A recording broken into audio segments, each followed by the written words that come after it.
Good night বন্ধুরা। আমি দুপুর সরি আমি এতে মেথির পরোটা করে নিচ্ছি। এই যে কালো জিরে আর একটু নুন দিয়েছি, আর 1 বোল আটা নিয়েছি। এতটা লাগবে না, যাই হোক থাকলে একটু রেখে দেবো। আর একটু মেথি পাতা তো আমি সবসময় দিয়ে নিই, একটু বেশি করেই দিলাম।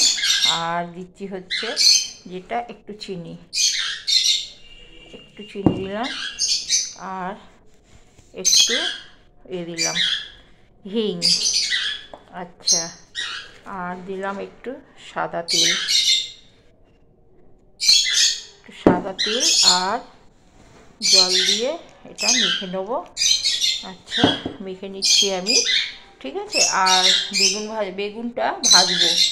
হ্যাঁ, যা খুশি দিয়ে খেতে পারো তোমরা। বেগুন ভাজাটা আমার আর অনেক দিন খাই না, তাই জন্য বেগুন ভাজাটা আজকে করে নিলাম।